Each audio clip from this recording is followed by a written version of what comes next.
Shalom. Sekali lagi shalom Bapak Ibu.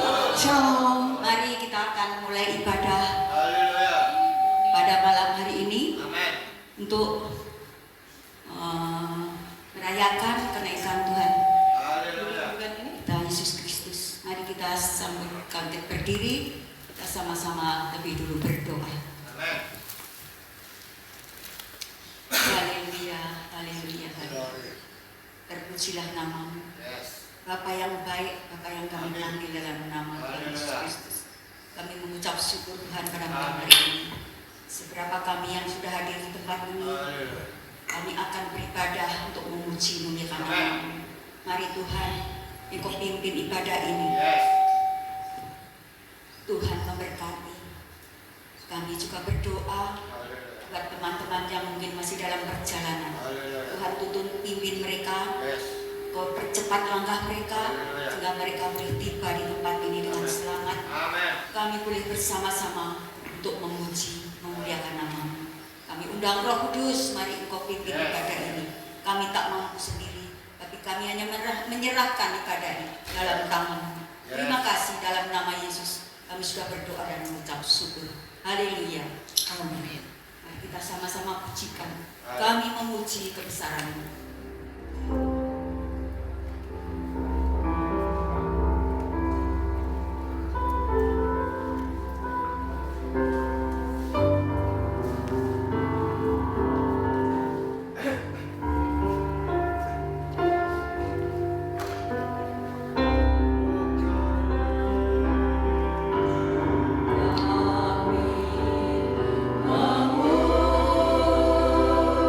Memuji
Setianya itu nggak pernah berubah, dulu, sekarang, dan sampai selama-lamanya.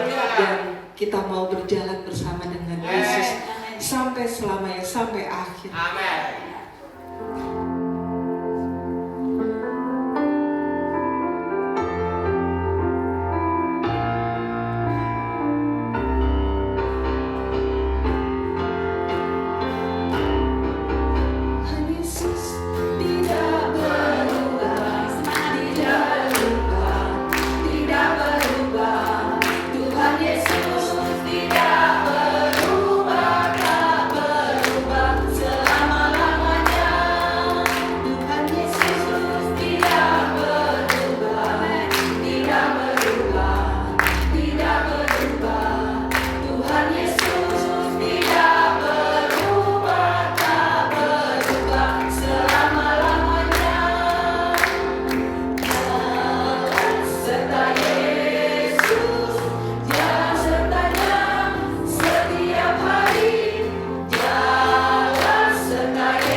Sebelum kita masuk dalam firman Tuhan, kita mau memberikan persembahan.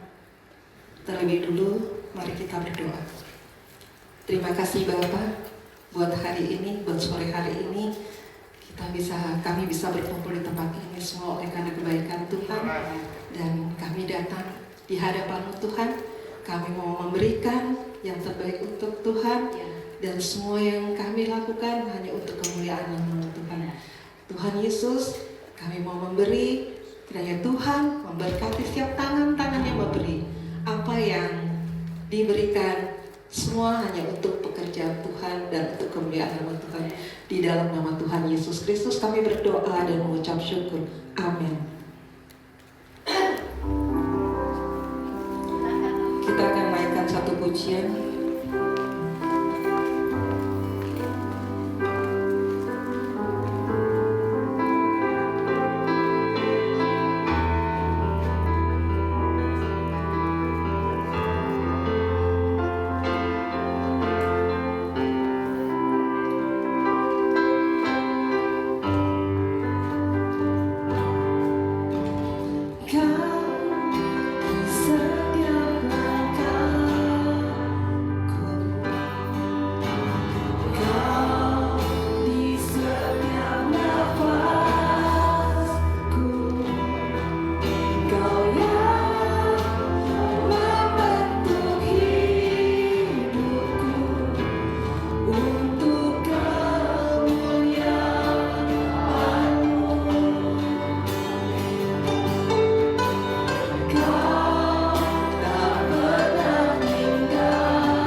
anugerah-Mu cukup bagi kami, ya Tuhan.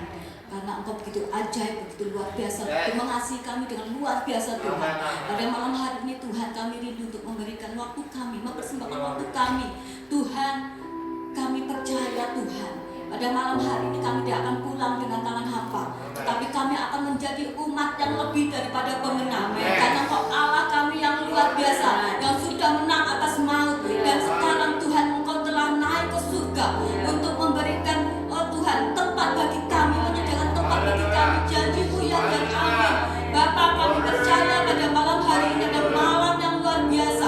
Kami boleh menikmati Engkau, menikmati hadirat-Mu di tempat ini, karena Engkau Allah yang luar biasa. Terima kasih Tuhan, terpujilah nama-Mu. Itu bungkus hamba-Mu di balik salib-Mu. Biarlah kiranya Tuhan pada malam hari ini hanya Engkau saja disukakan. Roh Kudus mengalirlah, berbicara kepada setiap kami pribadi. Terpujilah nama-Mu. Di dalam nama Tuhan Yesus sama-sama kita katakan amin. Amin. Luar biasa, berikan kemuliaan bagi nama Tuhan.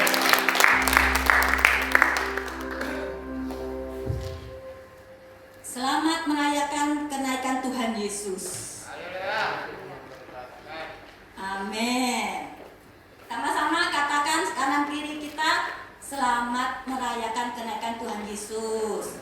Ayo katakan, tadi kan belum katakan toh. Ayo, selamat merayakan kenaikan Tuhan Yesus. Tuhan Yesus memberkati.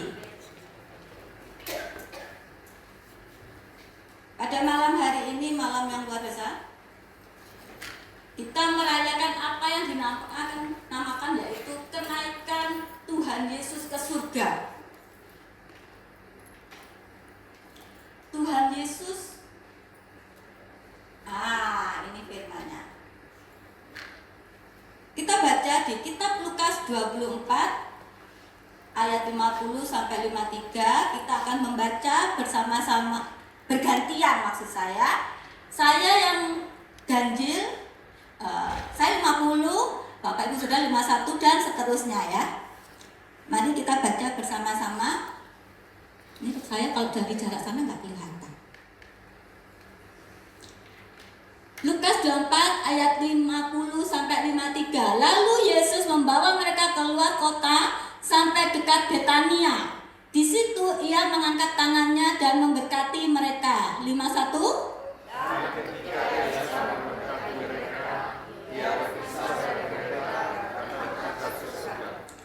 Mereka sujud menyembah kepadanya, lalu mereka pulang ke Yerusalem dengan sangat bersukacita.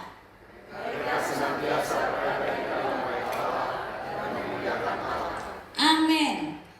Murid-murid Tuhan Yesus melihat peristiwa Tuhan Yesus naik ke surga tidak dengan sedih hati, melo, enggak, tetapi mereka bersukacita. Mereka bersukacita dan mereka senantiasa berada dalam bait Allah dan memuliakan Allah. Karena murid-murid Tuhan Yesus mengetahui bahwa hal ini adalah yang luar biasa. Hal ini adalah sesuatu yang sangat luar biasa.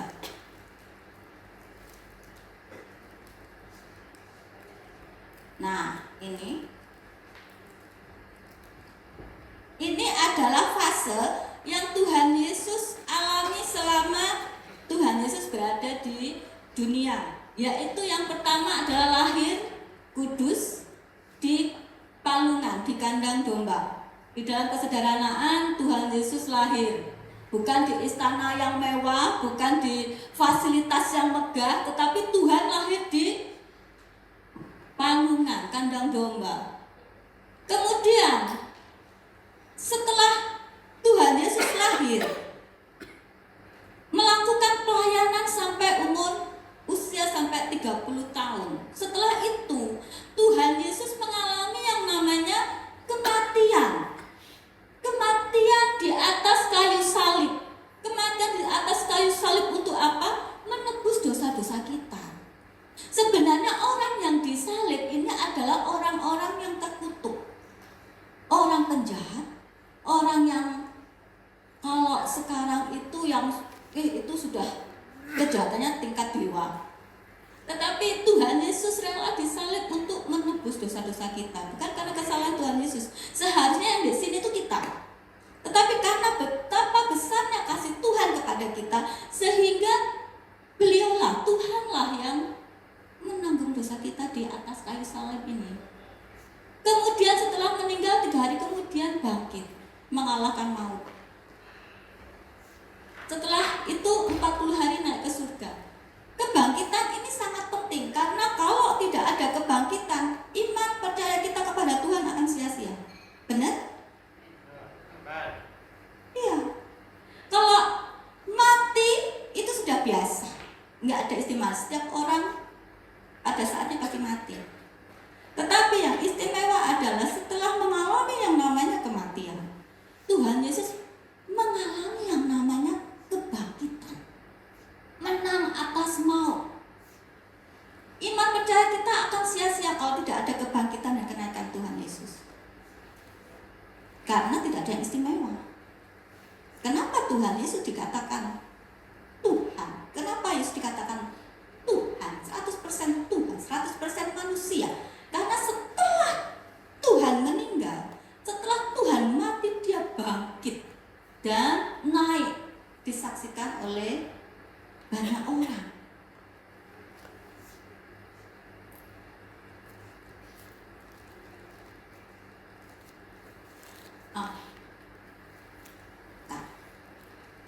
Yohanes 3 ayat 13 mengatakan bahwa tidak ada seorang pun yang telah naik ke surga selain daripada Dia yang telah turun dari surga, yaitu Anak Manusia. Tidak ada yang naik ke surga, hanya Anak Manusia. Setelah mengalami kematian, kemudian mengalami kebangkitan, sesuatu untuk menyempurnakan karya penebusan Tuhan atas hidup kita adalah kenaikan. Sempurna sudah Tuhan menyelamatkan hidup kita. Sempurna Tuhan sudah memerdekakan kita dari segala perbudakan dosa. Pertanyaannya, masihkah kita mau bermain-main dalam dosa?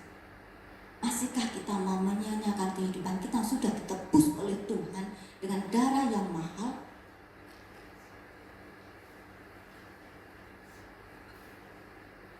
Mari kita merenungkan pada malam hari ini.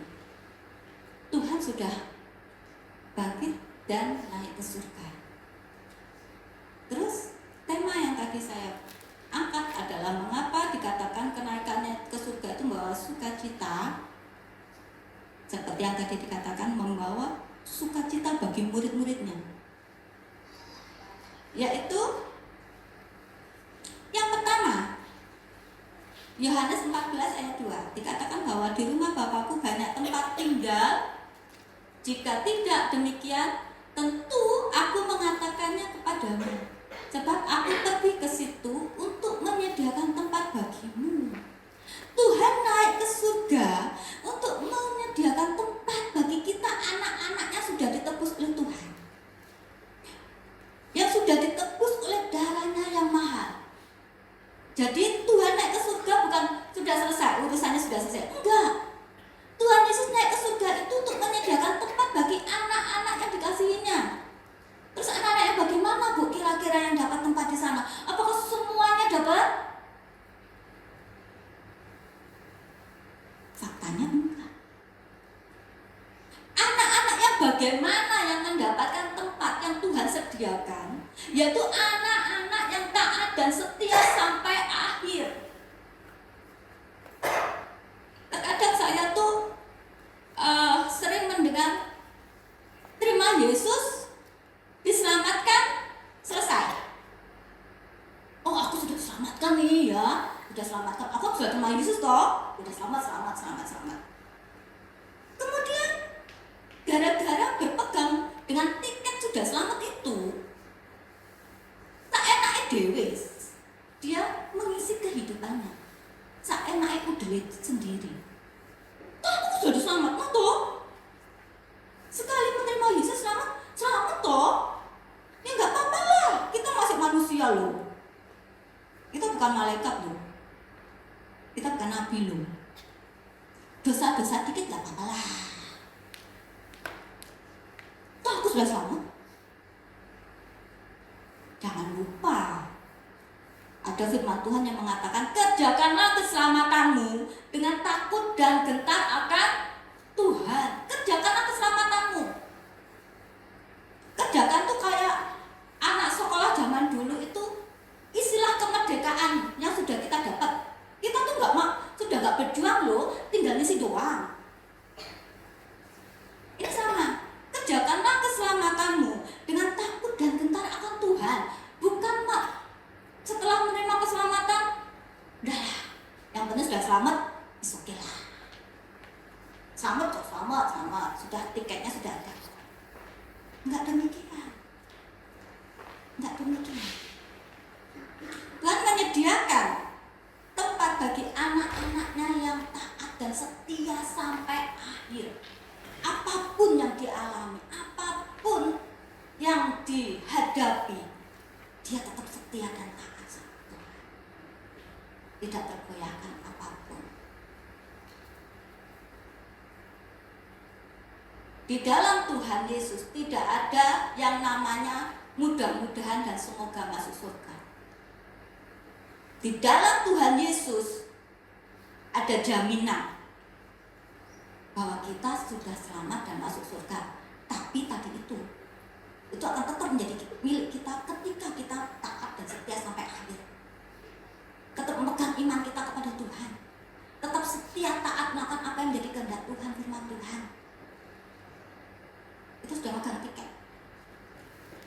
masuk ke surga. Kalau yang lain dikatakan, ya semoga lah ya kita masuk surga. Iya semoga, mudah-mudahan kita itu masuk surga. Tetapi Tuhan dengan tegas mengatakan di dalam Tuhan ada jaminan. Yohanes 14 ayat 6 katakan, kata Yesus kepadanya, akulah jalan dan kebenaran dan hidup. Tidak ada seorang pun yang datang kepada Bapa kalau tidak melalui aku. Akulah jalan. Itu penekanannya bahwa Tuhan berkuasa. Itu adalah akulah yang punya power. Akulah jalan dan kebenaran dan hidup. Tidak ada seorang pun yang datang kepadaku, kepada Bapa, kalau tidak melalui aku. Dan katakan demikian. Zaman sekarang saya lihat di medsos itu marak sekali yang namanya Yudas. Ada lagu bahkan diciptakan, jangan menjadi Yudas Iskariot. Ada di podcast itu mereka bilang jangan menjadi Yudas Iskariot. Sekarang lagi marak di medsos demikian. Kenapa? Karena semakin banyaknya tantangan dalam kehidupan kita, semakin itu akan menguji keimanan kita kepada Tuhan. Dunia akan mengiming-imingi kita untuk meninggalkan iman kita kepada Tuhan. Kalau kamu gak mau meninggalkan Tuhanmu, kamu gak akan naik jabatan. Kalau kamu gak mau meninggalkan Tuhanmu, aku gak mau jadi pacar kamu loh. Ngapain aku jadi pacarnya kamu kayak gitu? Kalau kamu gak mau begini, yang sekiranya melanggar firman Tuhan, kamu gak dapat gaji. Itu pada akhir zaman akan terjadi kepada anak-anak Tuhan. Tetapi bagaimana respon kita menghadapi semua itu? Karena tiket keselamatan dan surga itu sudah kita dapat loh. Karena Tuhan katakan, Tuhan naik ke surga untuk menyediakan tempat bagi kita, anak-anaknya. Itu tinggal bagaimana respon kita. Iblis akan banyak cara untuk mengecoh kita. Karena pada kitab Wahyu dikatakan 3/4 nanti pada akhir zaman akan terseret oleh si iblis. Akan masuk ke dalam jebakan iblis. Kita anak-anak Tuhan harus senantiasa tetap memegang iman kita apapun yang terjadi. Tetap taat, setia kepada Tuhan. Jangan jual Tuhan Yesus untuk apapun. Karena Tuhan sudah berkorban untuk kita. Kita sudah ditebus oleh Tuhan, oleh darah yang mahal. Jadi jangan jual Tuhan demi apapun seperti Yudas Iskariot. Beberapa tahun yang lalu, tahun 2012, saya tuh ingat ada film itu namanya berjudul 2012. Waktu itu kita heboh banget. Waktu itu saya masih tinggal di Denpasar. Waktu itu tahun 2012 itu digadang-gadang bahwa itu adalah tahun kiamat. Jadi pada saat itu banyak sekali kumpulan-kumpulan orang-orang itu berbondong-bondong menjual semua hartanya karena mau kiamat. Jadinya dijual semuanya sambil menunggu kedatangan Tuhan katanya. Semuanya dijual, heboh banget. Kenapa kok sampai dibilang bahwa ada wacana tahun 2012 itu akan kiamat? Karena ada di kalender suku Maya, itu kalendernya suku Maya itu habis pada tahun itu. Jadi dikatakan bahwa pada tahun itu bisa diprediksi sebagai kiamat. Nah, saya lihat di filmnya itu sungguh luar biasa filmnya itu. Jadi ceritanya itu di negara Cina. Waktu itu Cina apa Jepang gitu ya. Mereka tuh membuat kapal tuh gede banget, besar sekali, kayak mungkin kayak itu ya, Bahtera Nuh mungkin ya. Nah di situ katanya tuh bisa menampung banyak orang. Yang menjadi prioritas yang diselamatkan adalah yang pertama adalah orang-orang penting, pejabat-pejabat. Yang kedua adalah ini gangguan dari 12. Tes. Nah, jadi tadi kita lanjut lagi Batra tadi ya. Ceritanya ada sudah lihat nggak filmnya 2012 nih? Ada yang sudah lihat? Oh ya udah, kalau gitu saya cerita nggak sia-sia ya. Saya ceritain aja. Jadi nggak semuanya. Kalau semuanya nanti saya nggak bisa sharing. Jadinya cerita masalah film lagi. Nah, ceritanya ini di Cina atau di Jepang ini dia itu membuat kapal itu gede banget, besar sekali, yang bisa menampung orang banyak. Yang diprediksi bahwa orang yang tinggal di dalamnya kapal itu pasti selamat. Nah, kemudian ada beberapa orang itu sengaja jauh-jauh hari itu sudah dikasih tiket, dikasih WA gitu ya. Silakan datang ke sini, dijemputi satu. Lah yang tinggal di dalam kapal itu selamat. Memang ada tsunami gede banget, air batu besar sekali ya. Semua rakyat itu, masyarakat banyak yang meninggal.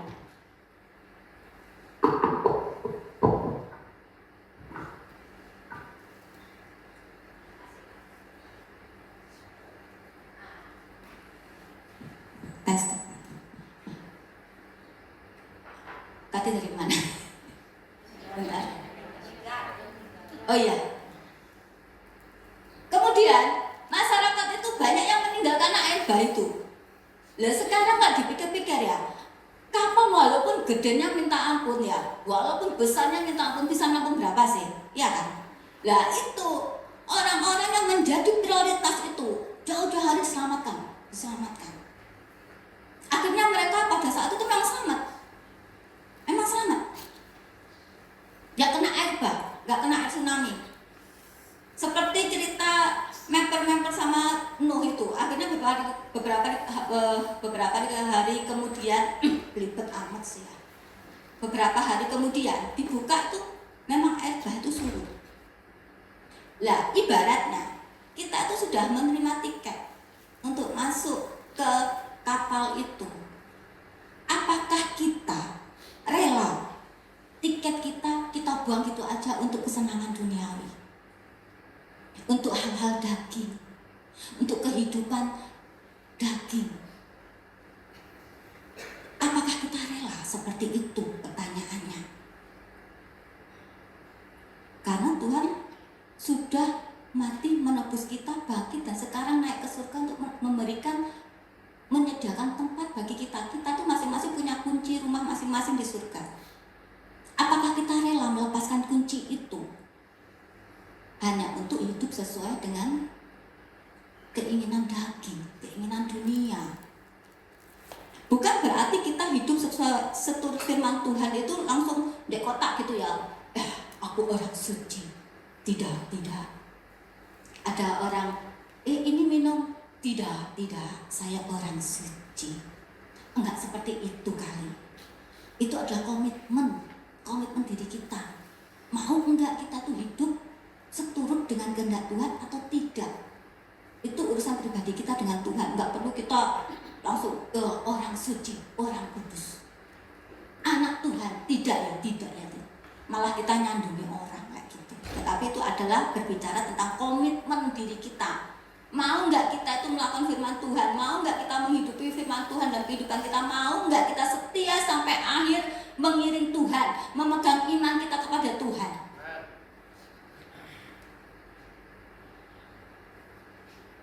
Jangan sampai mau kita kehilangan kunci kita yang Tuhan sudah sediakan bagi kita anak-anak. Di dalam firman Tuhan, di dalam Alkitab banyak tokoh-tokoh yang mengalami ujian iman. Sadrak, Mesak, Abednego. Dia diuji di dapur perapian. Apakah pada saat itu Sadrak, Mesak, Abednego tahu kalau mereka akan ditolong oleh Tuhan? Enggak, mereka nggak tahu.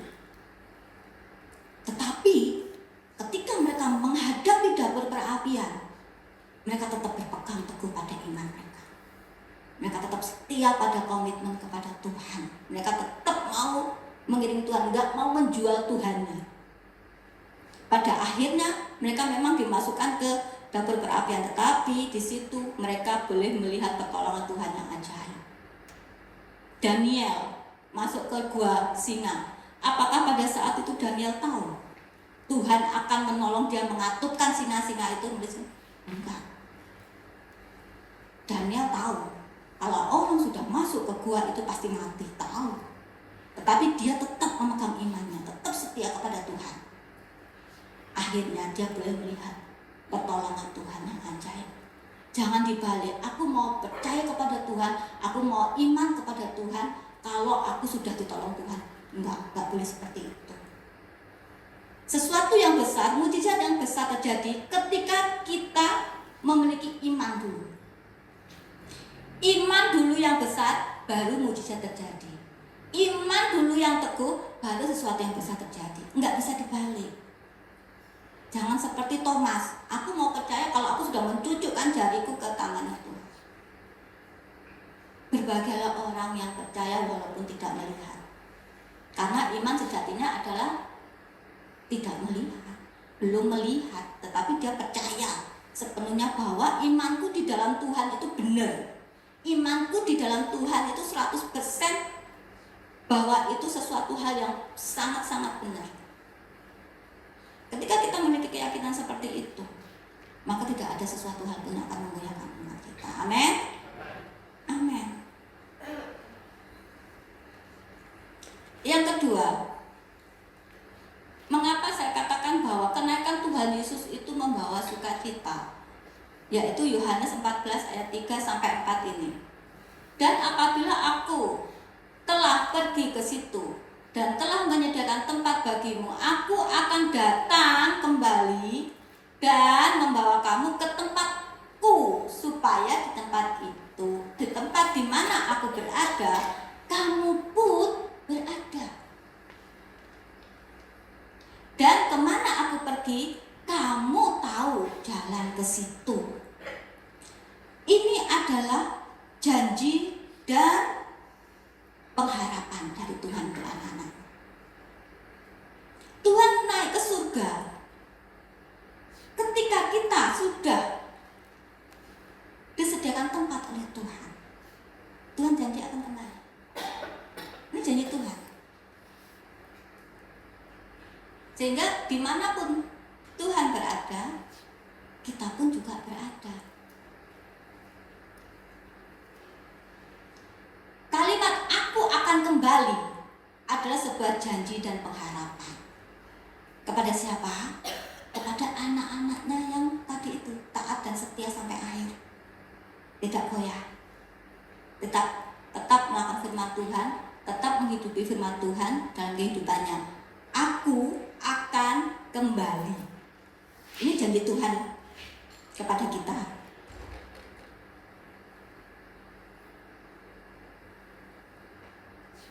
Dan di Yohanes 14 ayat 18 dikatakan, aku tidak akan meninggalkan kamu sebagai yatim piatu. Sekali lagi Tuhan katakan, aku datang kembali kepadamu. Tuhan tidak akan meninggalkan kita sebagai yatim piatu. Immanuel. Pengharapan kita di dalam Tuhan itu tidak sia-sia. Karena Tuhan berjanji, Immanuel. Apapun yang terjadi dalam kehidupan kita, Tuhan Immanuel.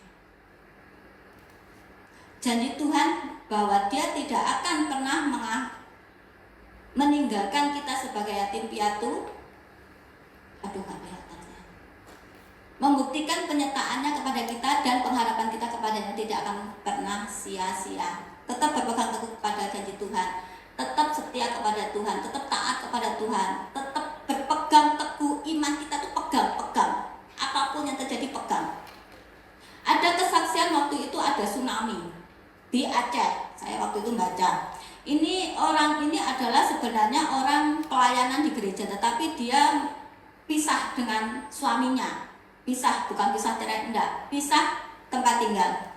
Waktu pas kejadian tsunami, dia ada di kotanya itu, di kota Aceh. Dan dia kena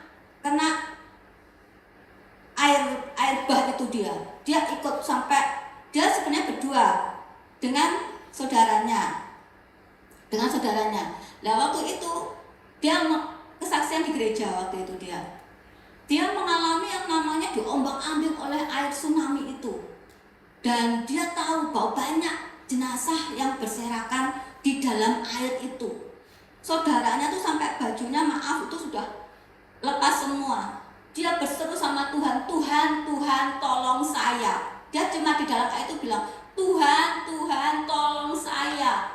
Saya percaya bahwa Engkau sanggup menolongku.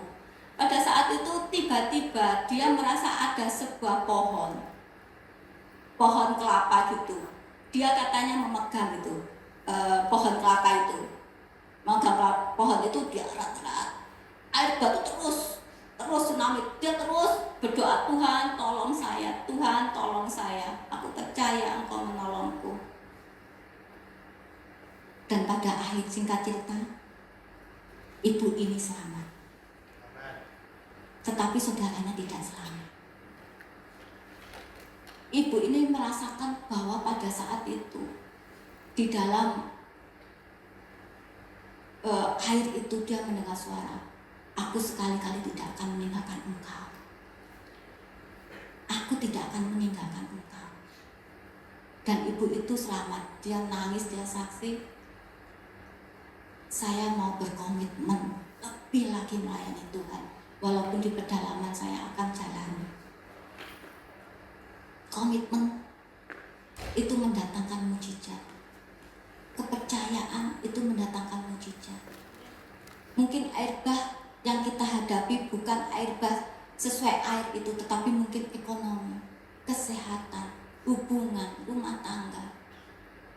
Ketika kita memutuskan berpegang teguh kepada Tuhan, berpegang teguh pada iman kepada Tuhan, kita akan seperti ibu ini, kita akan diselamatkan. Amin. Mau tetap setia? Mau tetap taat? Tuhan pasti disukakan. Tuhan memberikan kepada kita, Pak sudah sampai ke sini. 1 Petrus 1 ayat 13 berkata,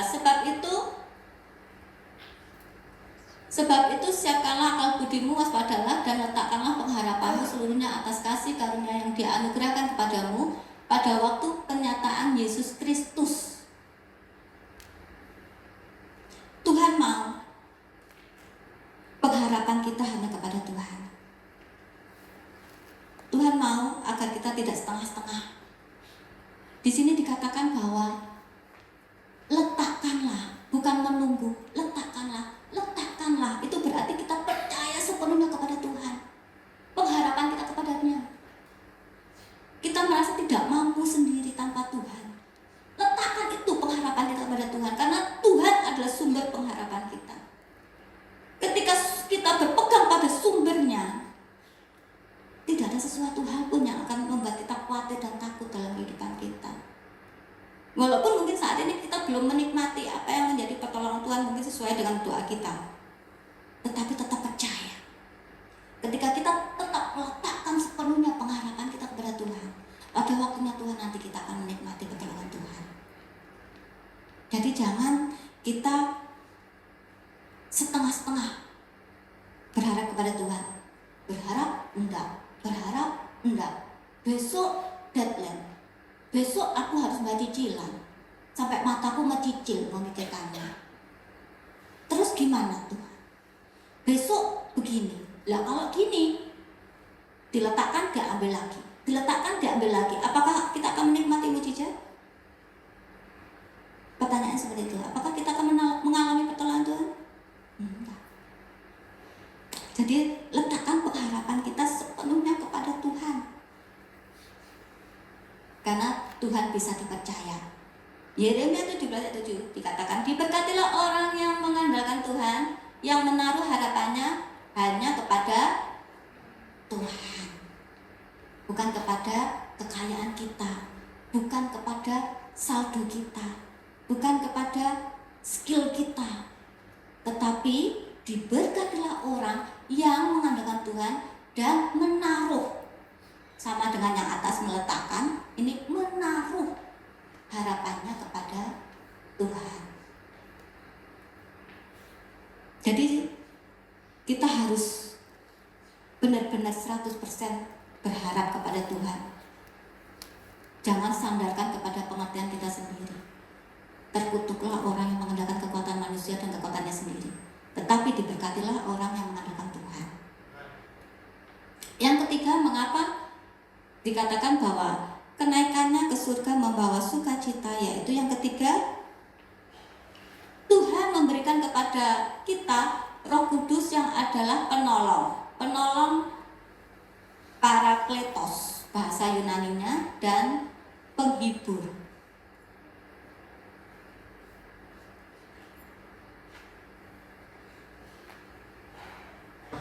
Ya, ini di Yohanes 14 ayat 26 dikatakan bahwa tetapi penghibur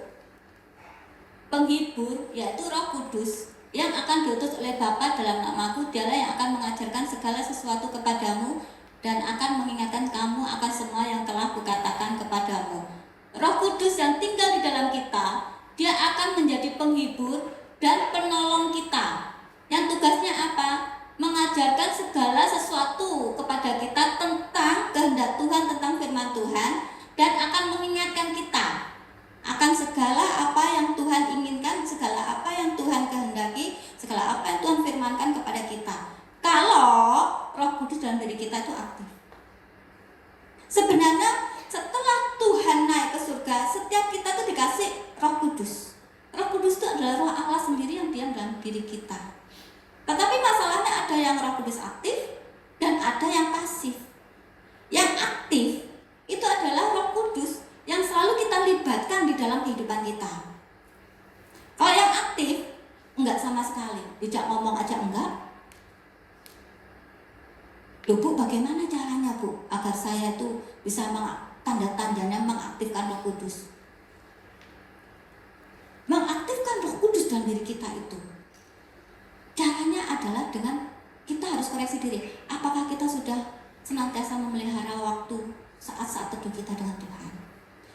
Berdoa, merenungkan firman Tuhan, melakukan firman Tuhan. Roh Kudus itu akan aktif dalam diri kita.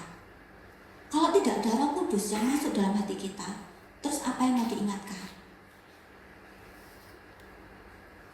Kalau Roh Kudus masuk, kalau firman yang kita isi terus dalam hati kita, ketika kita menghadapi pergumulan hidup, ketika kita menghadapi masalah, ini Roh Kudus yang akan mengingatkan kita.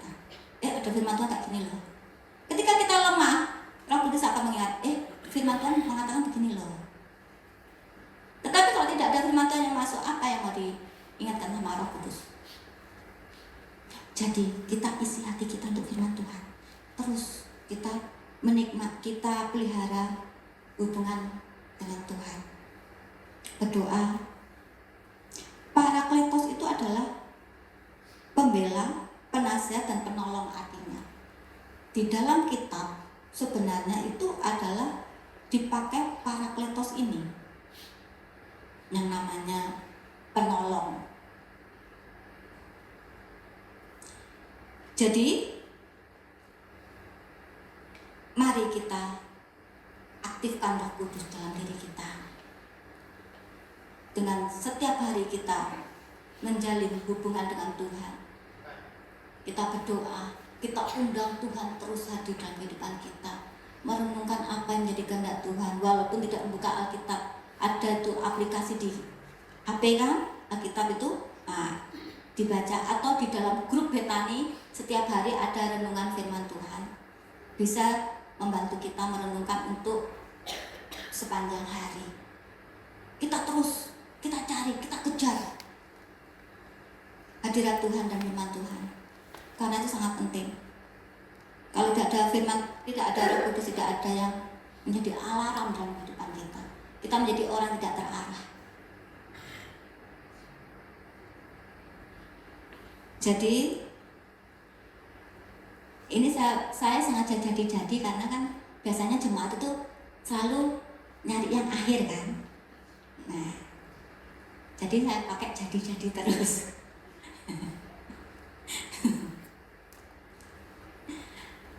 Milikilah Roh Kudus yang aktif. Ketika Roh Kudus yang aktif ada dalam diri kita, maka amanat agung Tuhan Yesus, jadikanlah semua bangsa muridku, itu akan terwujud. Karena apa? Orang yang penuh dengan Roh Kudus itu mau nggak mau dia akan berbuah-buah Roh Kudus, berbuah-buah Roh. Buah-buah Roh ini bisa dinikmati oleh sekitar kita. Kalau orang lihat, oh itu loh, ibu itu, orangnya baik banget, itu loh orang Kristen. Akhirnya menarik orang.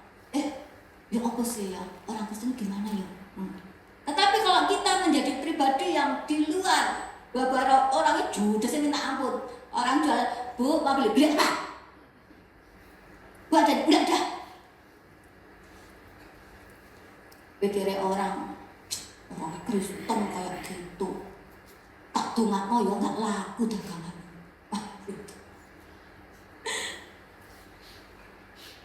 Jadi kita harus mengaktifkan Roh Kudus dalam diri kita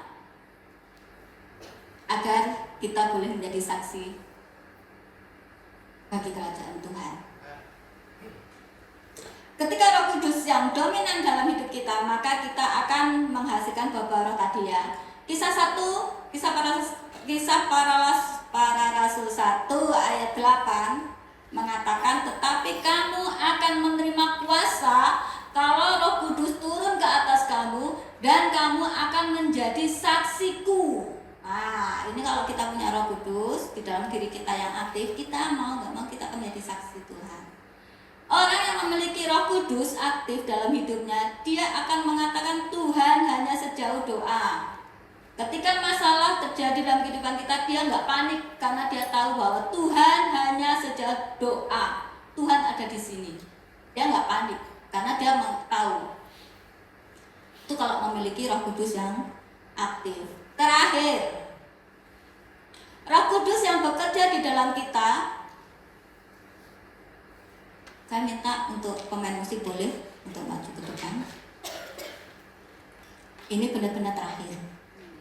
Roh Kudus yang bekerja di dalam kita akan menolong kita, menghibur kita di dalam kesesakan dan memberikan kekuatan kepada kita. Bersama Roh Kudus, jadilah pemenang atas diri kita sendiri dulu.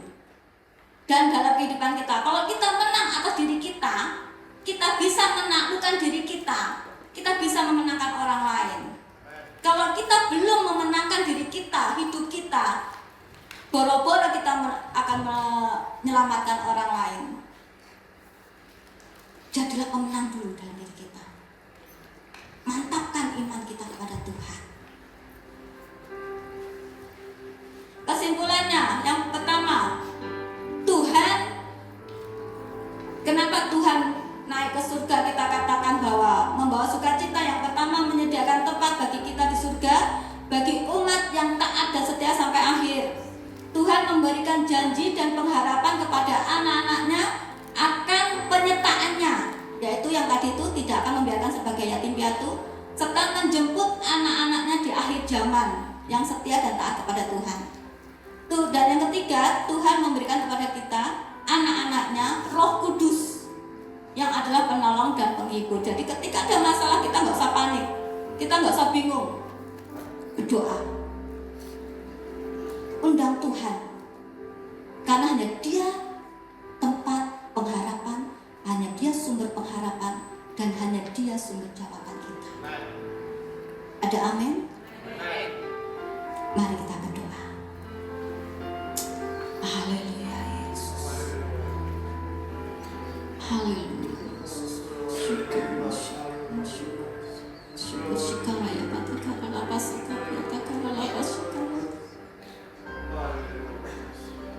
Tuhan, kami sungguh bersyukur di Allah seperti Engkau. Engkau telah mati, bangkit, dan sekarang naik ke surga. menjadikan tempat bagi kami anak-anak-Mu ya Tuhan. Ajar kami untuk tetap taat setia sampai akhir. Jangan Kau biarkan Tuhan kami tergoda oleh ilah-ilah zaman ini ya Tuhan, sehingga kami kehilangan Tuhan apa yang menjadi hak kami akan keselamatan Tuhan. Ajar kami untuk mengejar keselamatan kami dengan takut dan gentar akan Engkau. Bimbing kami selalu untuk melakukan apa yang dikehendak-Mu Tuhan, menghidupi firman-Mu dalam kehidupan kami ya Tuhan. Ampuni segala kelemahan kami Tuhan. Haleluya Yesus, haleluya Yesus. Kami tidak mau menjadi Yudas Iskariot Tuhan, yang menjual Engkau demi apapun. Tetapi apapun yang terjadi dalam kehidupan kami mau tetap percaya kepadamu. Kami mau tetap menanti pertolongan-Mu Tuhan terjadi dalam kehidupan kami. Karena kami tidak mau Tuhan, kami tidak mau Tuhan kehilangan Tuhan apa yang menjadi bagian kami ya Tuhan, yaitu tempat di surga yang Kau sediakan bagi kami. Terima kasih Tuhan, terima kasih Yesus. Hamba-Mu telah selesai berbicara, tetapi hamba-Mu tetap percaya Tuhan, tidak sedetik pun Engkau membiarkan anak-anak-Mu untuk kehilangan hikmat rema Tuhan, tetapi Engkau yang akan memberikan rema pada setiap pribadi, sehingga firman-Mu senantiasa menjadi alarm dalam kehidupan kami. Terima kasih Yesus, terpujilah nama-Mu. Dalam nama Tuhan Yesus kami bersyukur dan berdoa, haleluya, amin.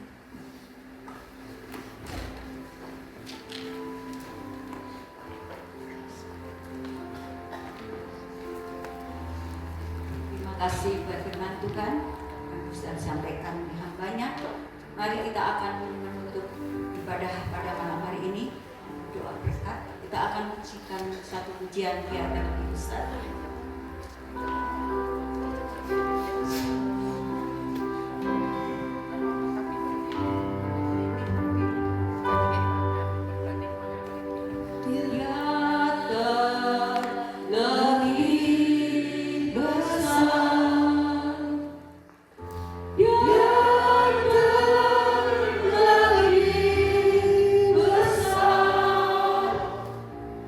Di dalam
Sungguh kami menikmati hadirat-Mu Tuhan. Amin. Dengan segala keterbatasan kami tahu Engkau ada di tempat ini. Kami bersuka cita Tuhan karena kami mengingat akan kenaikan-Mu ke surga, yang membuat kami umat yang percaya sukacita kami menjadi penuh. Karena kami percaya Tuhan, Engkau naik ke surga, menyediakan tempat bagi setiap kami umat-Mu di surga. Surga menjadi jaminan atas setiap kami. Demikian Engkau berjanji akan menyertai kami sampai pada kesudahan. Bahkan Engkau memberikan Roh Kudus yang penuh kuasa, yang lebih besar daripada segala kuasa yang ada di muka bumi ini atas setiap kami orang percaya. Terima kasih Tuhan. Terima kasih Tuhan. Demikian kami mengucap syukur pada hamba-Mu Ibu Pendeta Santi yang sudah memberkati, menyampaikan berkat firman Tuhan atas setiap kami. Berkati pelayanan beliau, berkati rumah tangga, berkati usaha dan pekerjaan dalam nama Yesus. Berkati keluarganya juga dalam nama Yesus. Terima kasih ya Bapa. Berdoa juga Tuhan pada malam hari ini membawa bangsa dan negara kami Indonesia dalam tangan kuasa Tuhan. Berkati Bapak Presiden, Wakil Presiden, beserta seluruh jajaran pemerintahan. Berkati Panglima TNI, berkati Kapolri. Kami berdoa Tuhan, penyertaan Tuhan atas setiap mereka, memberi kesehatan, memberkati kekuatan, hikmat untuk membawa bangsa kami bertumbuh sesuai dengan kehendak-Mu, menjadi bangsa yang maju, sejahtera, damai, dan mempermuliakan nama Tuhan. Terima kasih Bapak. Berdoa juga Tuhan untuk kota Kabupaten Jemberana, tempat di mana Engkau tempatkan kami umat-Mu. Berdoa untuk berkat-Mu atas Bapak Bupati, Wakil Bupati, beserta seluruh jajarannya sampai tingkat Kelian dan RT.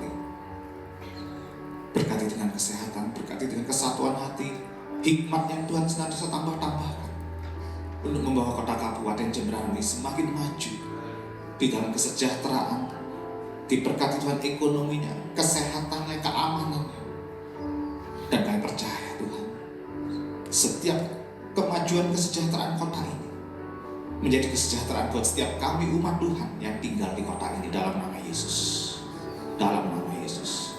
Terima kasih ya Tuhan, terima kasih Bapak. Saudaraku, mari kita angkat tangan terima berkat kepada Tuhan. Diberkati Engkau saat datang, diberkati saat keluar, dalam nama Yesus. Diberkati Engkau di kota, diberkati Engkau di ladang, diberkati buah kandungan, segala hasil bumi dan hasil ternak dalam nama Yesus. Diberkati bakulmu dan tempat adonan, diberkati lumbung, segala usaha dan pekerjaan dalam nama Yesus.